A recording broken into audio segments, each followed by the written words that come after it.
Hello दोस्तों, आज के इस वीडियो में हम देखने वाले हैं मैथ का एक बहुत ही इम्पोर्टेंट टॉपिक परसेंटेज। परसेंटेज पे अर्थमेटिक के ऑलमोस्ट सारे सेक्शंस डिपेंड करते हैं। आप कंपाउंड इंटरेस्ट बोलिए, सिंपल इंटरेस्ट बोलिए, रेशियो एंड प्रोपोर्शन बोलिए या कोई भी अर्थमेटिक का टॉपिक, सारे परसेंटेज पे ही डिपेंड करते हैं। अगर किसी स्टूडेंट का परसेंटेज टॉपिक अच्छा है तो उसका सारा अर्थमेटिक सेक्शन अच्छा ही होगा।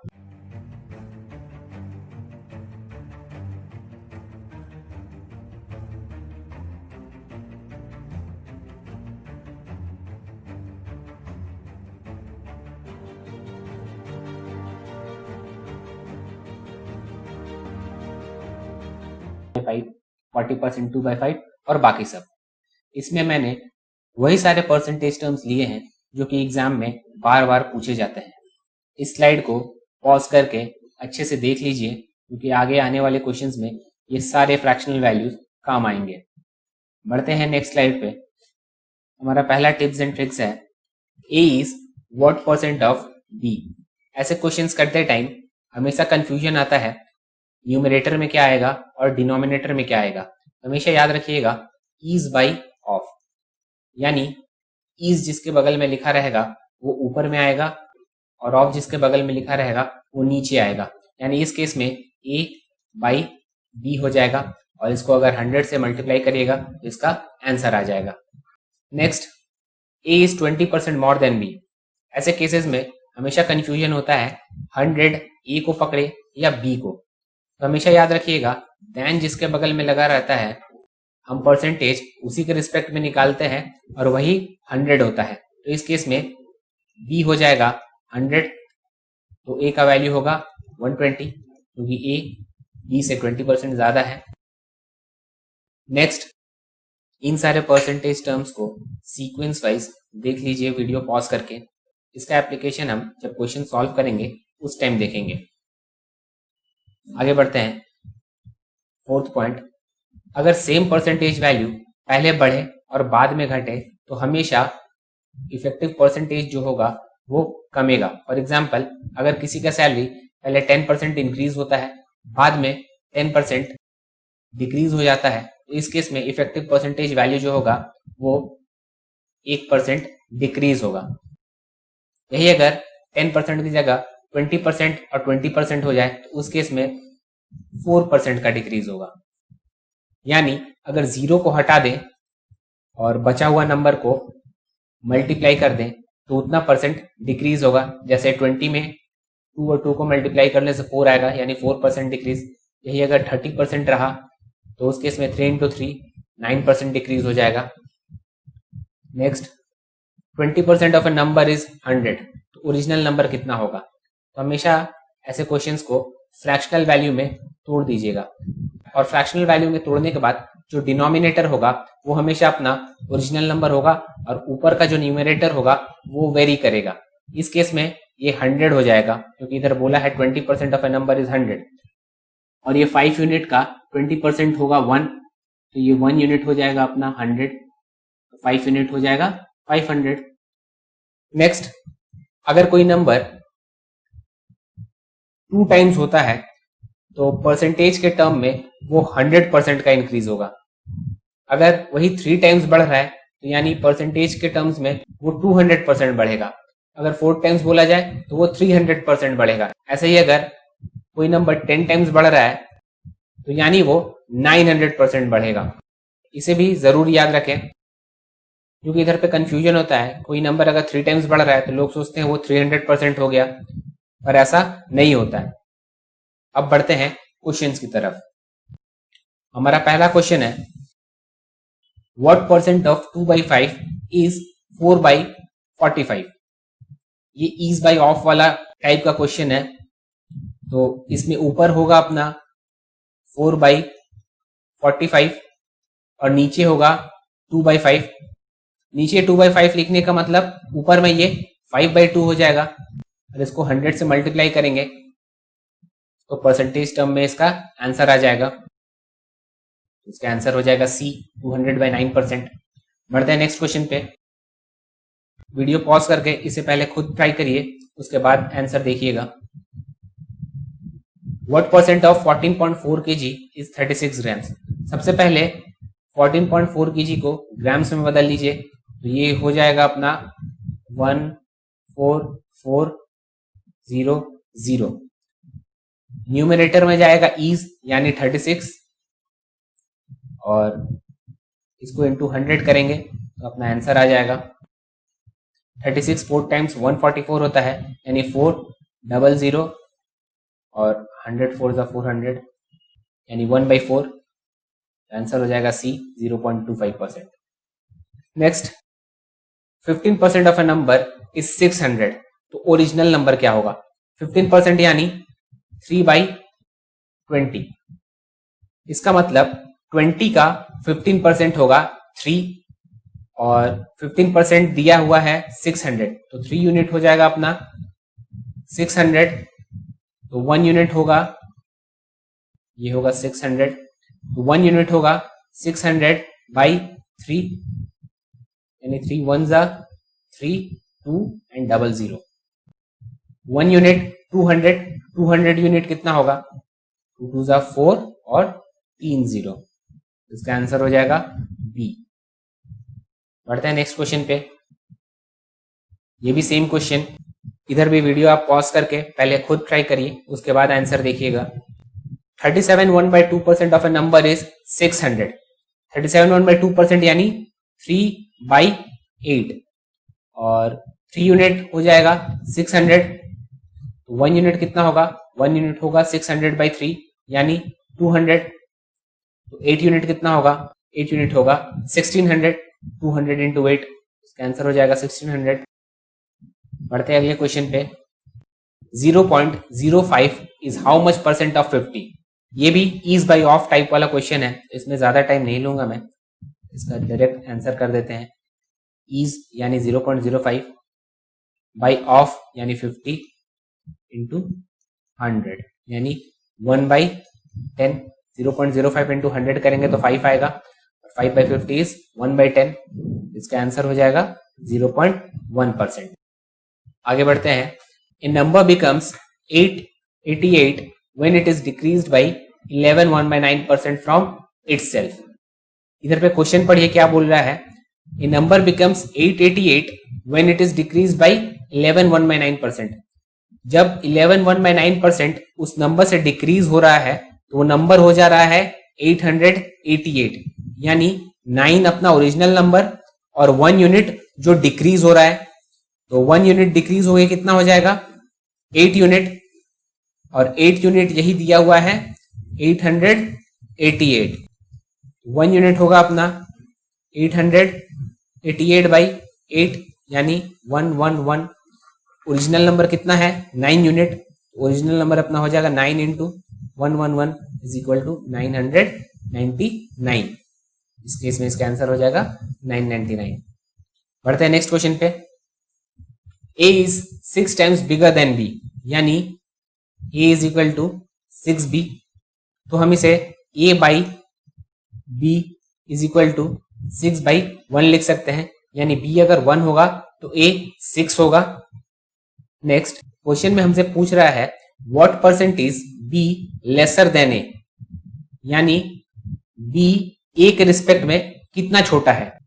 तो हमें पता है देन जिसके बगल में रहता है वो हमेशा नीचे आता है, तो देन A के बगल में है और A कितना है? 6, A हो जाएगा 6, और इधर पे ऊपर में B A से कितना छोटा है वो आएगा यानी 5, 2 3 टाइम्स 50 बार में जाएगा यानी 250/3।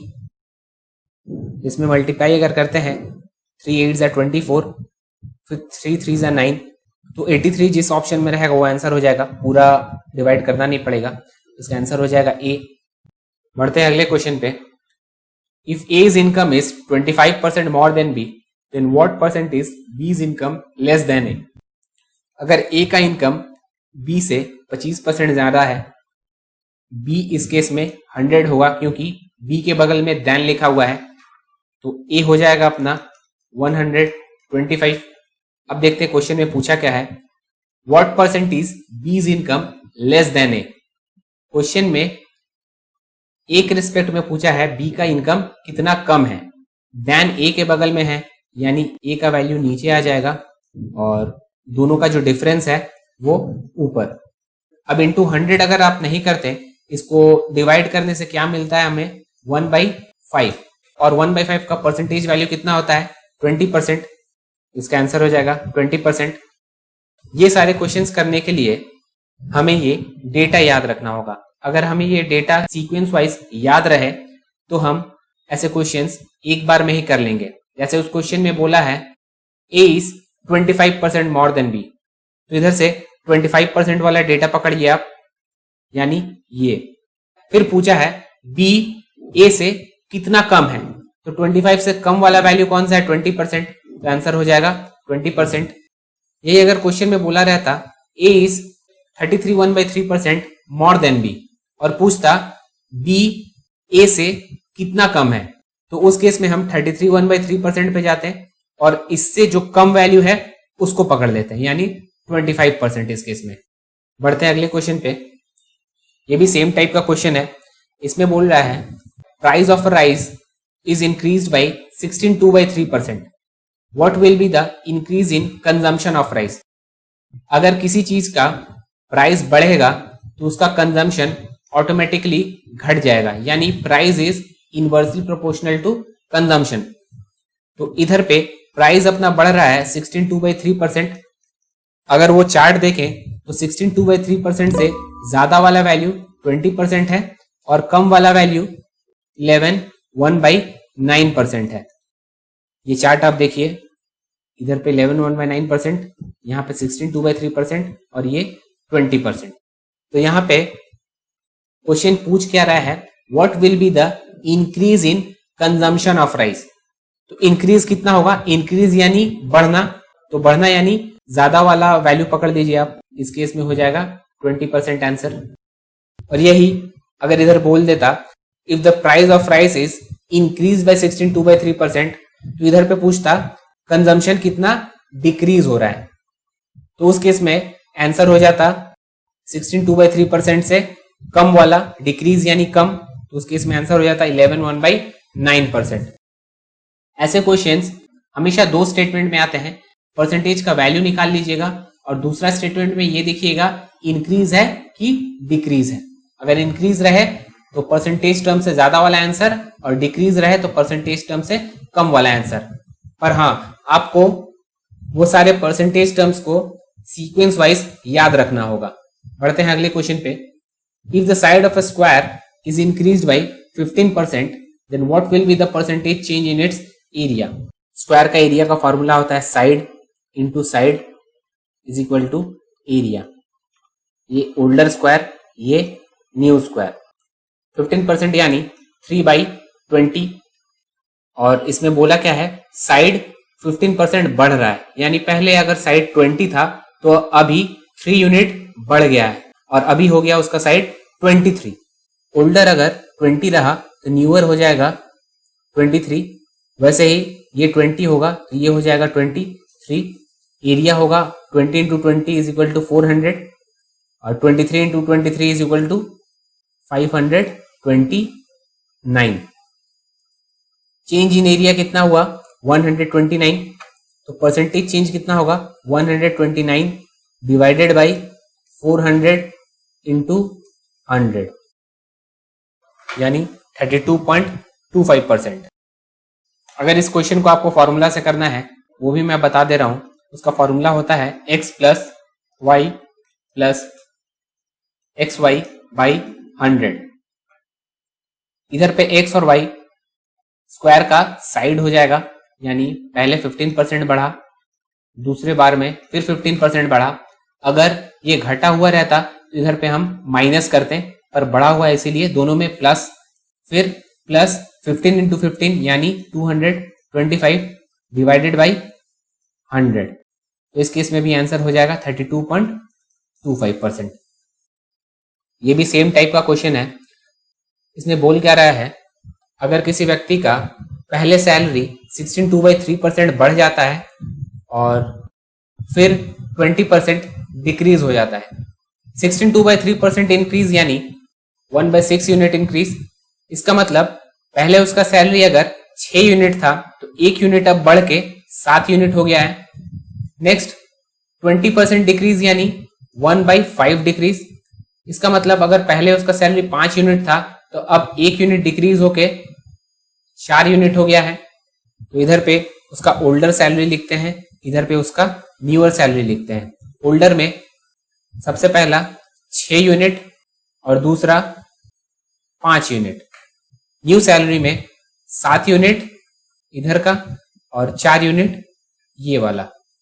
इफेक्टिव सैलरी उसका होगा 30 यूनिट, इधर पे इफेक्टिव सैलरी उसका होगा 7 4 28 यूनिट, यानी पहले उसका 30 यूनिट सैलरी था, अब घट के 28 यूनिट हो गया।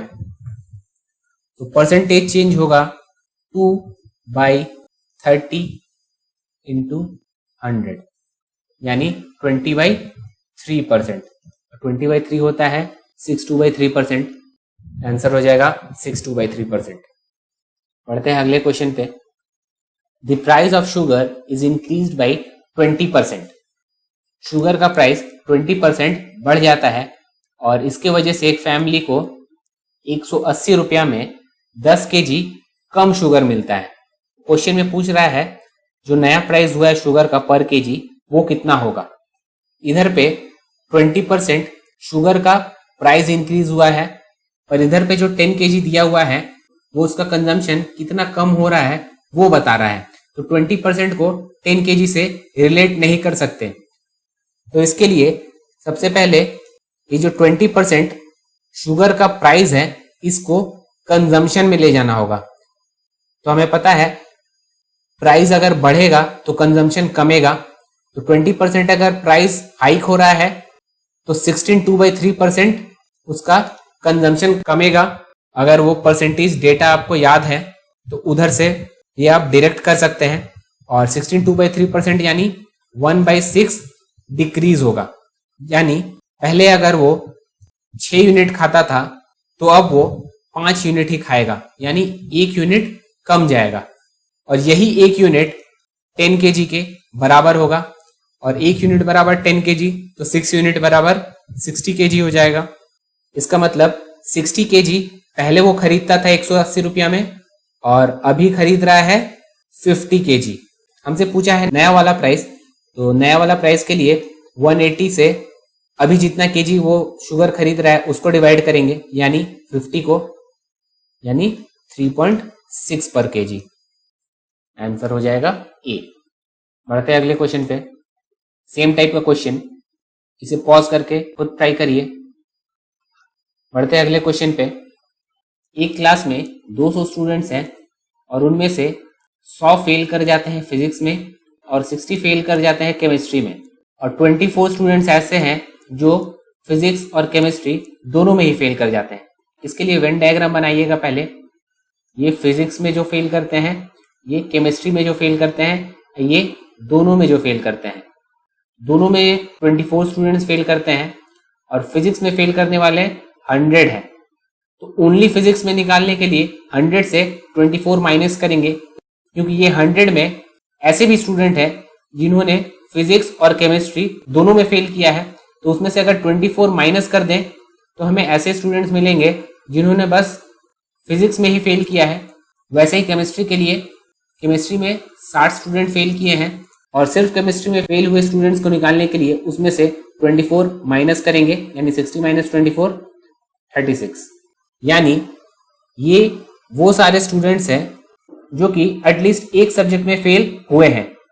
तो इनमें से बचे हुए जितने स्टूडेंट्स होंगे वो किसी भी सब्जेक्ट में फेल नहीं हुए होंगे। तो इसका टोटल हो रहा है 136, यानी 136 ऐसे स्टूडेंट्स हैं जिन्होंने एटलीस्ट एक सब्जेक्ट में फेल किया ही है। तो इसमें से अगर 200 माइनस कर दें तो हमें ऐसे स्टूडेंट मिल जाएंगे जिन्होंने किसी भी सब्जेक्ट में फेल नहीं किया, यानी पास्ड इन बोथ सब्जेक्ट्स। इसका आंसर हो जाएगा 64। पढ़ते हैं अगले क्वेश्चन पे। एक इंस्टीट्यूशन में 40% ऑफ द स्टूडेंट्स पेंटर हैं और 50% सिंगर है। ये भी वेन डायग्राम वाला क्वेश्चन है। ये पेंटर का, ये सिंगर का। पेंटर 40% है और सिंगर 50% है।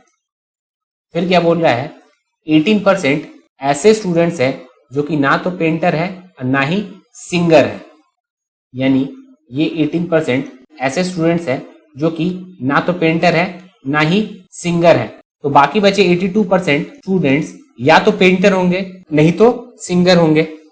इधर पे टोटल बच्चे होंगे 100% और उसमें से 18% बोल दिया है कि ना ही पेंटर है ना ही सिंगर है। यानी 100 माइनस 18 अगर करें तो 82% बच्चे ऐसे हैं जो कि या तो पेंटर होंगे नहीं तो सिंगर होंगे।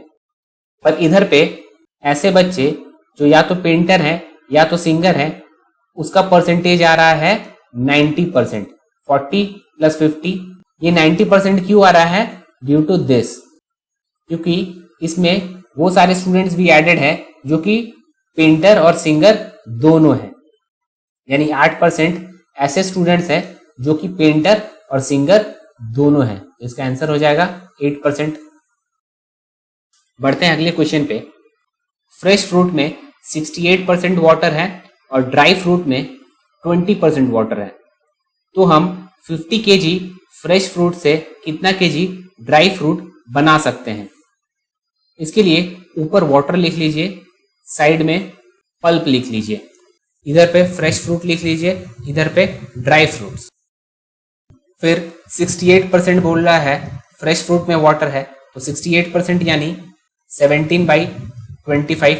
इसका मतलब 25 यूनिट अगर पूरा फ्रूट है तो उसमें 17 यूनिट पानी है और 25 माइनस 17 8 यूनिट पल्प होगा। तो फ्रेश फ्रूट में वाटर का पार्ट होगा 17 और पल्पी पार्ट होगा 8 यूनिट। वैसे ही 20% को अगर फ्रैक्शनल वैल्यू में तोड़े तो वो हो जाएगा 1/5, यानी 5 यूनिट टोटल फ्रूट होगा तो 1 यूनिट वाटरी पार्ट होगा और 5 माइनस 1 4 यूनिट पल्पी पार्ट होगा। ऐसे क्वेश्चंस में हमेशा पल्प का जो वैल्यू रहेगा वो कभी चेंज नहीं होगा और वाटर का वैल्यू हमेशा चेंज होते रहेगा। तो इसीलिए पल्प को अगर हम इक्वल कर दें तो उधर से हम फ्रेश फ्रूट का यूनिट को 50 kg से रिलेट कर पाएंगे। तो पल्पी पार्ट को इक्वल करने के लिए ड्राई फ्रूट में 2 से इंटू कर देते हैं। तो फ्रेश फ्रूट अपना हो जाएगा 17 प्लस 8 25 यूनिट और ड्राई फ्रूट हो जाएगा 8 प्लस 2 10 यूनिट। और ये 25 यूनिट फ्रेश फ्रूट वाला 50 kg का बराबर होगा, तो 1 यूनिट होगा 2 kg। तो 10 यूनिट जो कि ड्राई फ्रूट का वेट है वो हो जाएगा 10 इंटू 2 20 kg। यानी 50 kg फ्रेश फ्रूट से हम 20 kg ड्राई फ्रूट बना सकते हैं। बढ़ते हैं अगले क्वेश्चन पे। ये भी सेम टाइप का क्वेश्चन है, इधर वीडियो आप पॉज करके खुद से ट्राई कर सकते हैं। इसका भी सेम अप्रोच रहेगा, इधर पे वाटर होगा, इधर पे पल्प रहेगा, यहाँ फ्रेश फ्रूट और ये ड्राई फ्रूट। फ्रेश फ्रूट में दिया हुआ है 80% वाटर।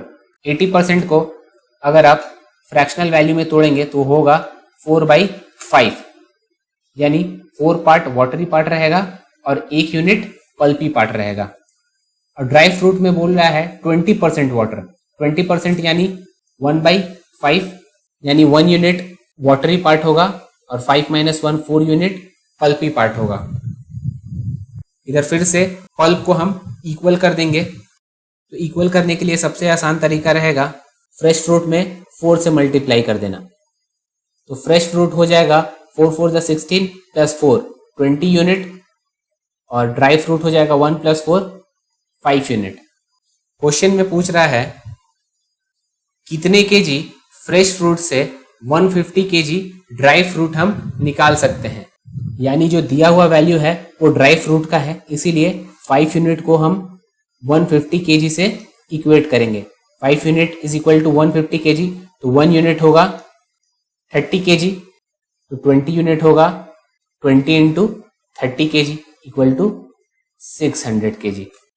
इसका आंसर हो जाएगा 600। बढ़ते हैं अगले क्वेश्चन पे। A man pays 10% of his salary in form of house rent, 10% of the remaining on food and 15% of the remaining on children's education। ये सब करने के बाद उसके पास बच रहा है 2754 रुपीज। बस ये लास्ट पार्ट को देखना है और इसके अकॉर्डिंग अपना सोल्यूशन तैयार होगा। इधर पे बोल क्या रहा है, उसके पास बचा है 2754।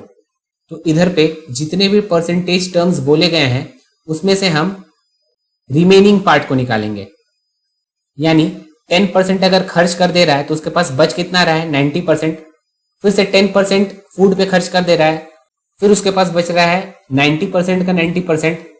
तो ऐसे ही सारे रिमेनिंग मनी को हमको कंसिडर करना है। सबसे पहले आप उसके पास जो टोटल अमाउंट है उसको x मान लीजिए। उसके बाद वो 10% ऑफ सैलरी हाउस रेंट पे खर्च कर रहा है, यानी बचा उसके पास कितना, 90% यानी 9/10। फिर 10% ऑफ द रिमेनिंग वो खर्च कर रहा है फूड पे, यानी 9/10 फूड पे खर्च कर रहा है। फिर 15% ऑफ द रिमेनिंग खर्च कर रहा है चिल्ड्रन का एजुकेशन पे। 15% होता है 3/20। तो 15% खर्च कर दे रहा है तो बचा उसके पास कितना, 17/20। इधर पे लेंगे हम 17/20 और ये सब करने के बाद उसके पास बच रहा है 2754। तो ये जो वैल्यू होगा वो बराबर होगा 2754 के। अब इसे सॉल्व करते हैं। 9 1 जा 9, 3 टाइम्स 0 6, ये 9 से फिर कटेगा। 9 1 जा 9, 3 जा 36, 4 बार में जाएगा। फिर अब ये 17 से कटेगा। 17 1 जा 17, 2 जा, तो x का वैल्यू हो जाएगा 2 2 जा 4 और 000 यानी 4000। इसका आंसर हो जाएगा 4000। बढ़ते हैं अगले क्वेश्चन पे। ये क्वेश्चन इलेक्शन वाला है। इसमें दो कैंडिडेट्स इलेक्शन लड़ते हैं और दिए हुए टोटल वोट्स में से 20% इनवैलिड हो जाते हैं। इनवैलिड वोट्स में से विनर को 55% वोट मिलता है और टोटल नंबर ऑफ वोट्स जो पोल होते हैं वो है 7500। यानी इसमें 20% जो इनवैलिड वोट्स है वो भी मिला हुआ है। तो 100% मान लेते हैं टोटल वोटिंग हुआ, ये हो जाएगा इक्वल टू 7500। इसमें से 20% वोट इनवैलिड हो जाते हैं तो वोटिंग होगा 80% पे। तो 7500 का 80% निकालने के लिए पहले इसका 10% निकालेंगे। 10% होगा 750 और इसको 8 से इंटू कर देंगे। तो 750 इंटू 8 6000। इसमें से 55% वोट विनर का है तो लूजर का होगा 45% वोट, यानी लूजर का वोट का नंबर होगा 45/100 इंटू 6000। 0 0 कैंसिल। 45 इंटू 6 करेंगे तो आएगा 270 और एक 0। आंसर हो जाएगा 2700। बढ़ते हैं अगले क्वेश्चन पे। ये भी इलेक्शन टाइप क्वेश्चन है। इसमें दो कैंडिडेट इलेक्शन लड़ते हैं और वोटर लिस्ट यानी टोटल नंबर ऑफ वोटर्स में से 10% वोटर्स वोट नहीं देते हैं, यानी देंगे कितना, 90%। ये होगा वोटर लिस्ट। इनमें से 10% वोट नहीं देते हैं तो बच गए 90%। बचे हुए 90% में से 10% का वोट इनवैलिड हो जाता है, यानी अब बचेंगे 81। 90 का 10% निकालेंगे तो 9, तो 90 माइनस 9 इक्वल टू 81। अब ये 81 में से 54% वोट विनर ले जाता है तो लूजर को कितना मिलेगा, 46%।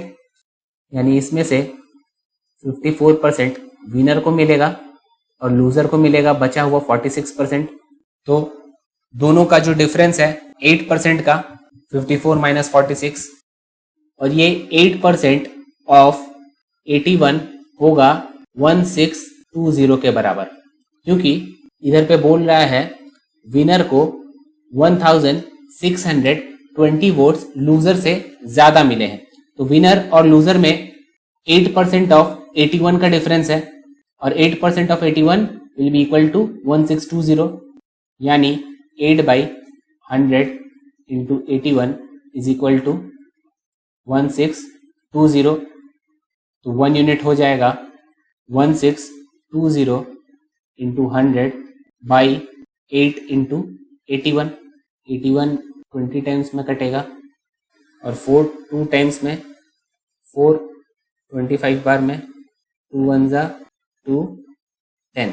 यानी 10 इंटू 25 250, 1 यूनिट 250, तो टोटल वोटर लिस्ट हो जाएगा अपना 250 इंटू 100 यानी 25,000, आंसर हो जाएगा 25,000। बढ़ते हैं अगले क्वेश्चन पे। A candidate who scores 30% fails by 20 marks while the other candidate who scores 36% gets 10 more marks than the minimum passing marks। ये बनाने के लिए एक नंबर लाइन ड्रॉ करते हैं। ये समझ लेते हैं डेड लाइन है, इसके इधर अगर गए तो पास हो जाएंगे और इसके इधर अगर गए तो फेल हो जाएंगे, और इस पे अगर आए तो बस पासिंग मार्क्स मेरा। तो एक कैंडिडेट 30% मार्क्स ला रहा है और 20 मार्क्स से फेल हो जा रहा है, यानी वो लेफ्ट साइड में कहीं होगा। सपोज ये 30% मार्क्स और फेल हो जा रहा है बाई 20 मार्क्स, यानी इधर से लेके ये जो दूरी होगा ये 20 मार्क्स का होगा। फिर दूसरा स्टूडेंट 36% मार्क्स ला रहा है और वो मिनिमम मार्क्स से 10 मार्क्स ज्यादा ला रहा है, तो ये मिनिमम मार्क्स से राइट साइड में कहीं होगा। सपोज यहाँ हो रहा है और ये 36% होगा, और ये मिनिमम मार्क्स से लेके ये 36% वाला लाइन 10 मार्क्स होगा, क्योंकि उसको मिनिमम मार्क्स से 10 मार्क्स ज्यादा मिला है। तो दोनों स्टूडेंट का परसेंटेज का जो डिफरेंस है वो 6% का होगा, क्योंकि एक को 36% मिला है और एक को 30%, और दोनों स्टूडेंट का जो मार्क्स का डिफरेंस होगा वो 20 और 10 30 मार्क्स का होगा, क्योंकि ये मिनिमम मार्क्स से 20 मार्क्स कम लाया है और ये मिनिमम मार्क्स से 10 मार्क्स ज्यादा लाया है। और हमेशा याद रखिएगा, एक स्टूडेंट अगर फेल हो रहा है और एक स्टूडेंट पास हो रहा है तो नंबर ऐड हो जाता है, और यही दोनों स्टूडेंट पास कर जाए या दोनों स्टूडेंट फेल कर जाए उस केस में ये नंबर सब्ट्रैक्ट हो जाएगा। तो इधर पे 6% इक्वल टू 30 मार्क्स, तो 1% हो जाएगा 5 मार्क्स के बराबर। अब देखते हैं क्वेश्चन में पूछा क्या है। क्वेश्चन में पूछ रहा है what is the minimum passing percentage. Minimum passing percentage निकालने के लिए 30% में 20 मार्क्स को परसेंटेज में कन्वर्ट करके ऐड कर दे रहे हैं, तो वो हो जाएगा या तो 36% मार्क्स में से 10% मार्क्स को परसेंटेज में कन्वर्ट करके सब्ट्रैक्ट कर देते हैं। दोनों केस में ही पासिंग परसेंटेज निकल जाएगा। अब इधर देखिए हमने 5 मार्क्स इक्वल टू 1% निकाला, 20 मार्क्स होगा 4% के बराबर, यानी ये 20 मार्क्स हो जाएगा 4%, तो पासिंग परसेंट हो जाएगा 34%। नेक्स्ट क्वेश्चन पे आते हैं। ये भी क्वेश्चन सेम टाइप का है। अगर एक स्टूडेंट 30% टेस्ट में लाता है तो वो 144 मार्क्स से फेल हो जाता है, वही अगर 40% टेस्ट में लाता है तो वो 54 मार्क्स से फेल हो जाता है। इन दोनों ही केस में स्टूडेंट फेल हो रहा है, यानी मार्क्स सब्ट्रैक्ट होंगे। हमने अभी पढ़ा अगर स्टूडेंट दोनों केस में फेल हो जाए या पास हो जाए तो उसमें हम मार्क्स को ऐड नहीं करेंगे, सब्ट्रैक्ट करेंगे। परसेंटेज टर्म हो जाएगा 40% minus 30% equal to 10% equal to 144 minus 54 यानी 90 मार्क्स। 1% हो जाएगा 9 मार्क्स के बराबर। इसमें भी मिनिमम पासिंग परसेंटेज पूछा गया है। 30% में 144 को परसेंटेज में कन्वर्ट करके ऐड कर दें तो हमारा मिनिमम पासिंग परसेंटेज निकल जाएगा। यहाँ पे 9 मार्क्स 1% के बराबर हो रहा है, तो 144 मार्क्स होगा 144 डिवाइडेड बाई 9% के बराबर, यानी 16%। तो आंसर हो जाएगा 30% प्लस 16% इक्वल टू 46%। तो ये था परसेंटेज पार्ट 1 का लास्ट क्वेश्चन। अगर इस सेट में आपको कहीं भी कुछ दिक्कत आ रहा है तो आप कमेंट सेक्शन में ज़रूर पूछें, उसका हम जल्द से जल्द आंसर देने का कोशिश करेंगे। इसका नेक्स्ट पार्ट यानी पार्ट 2 वो भी हम जल्द ही लेकर आने वाले हैं। तब तक के लिए goodbye and thanks for watching.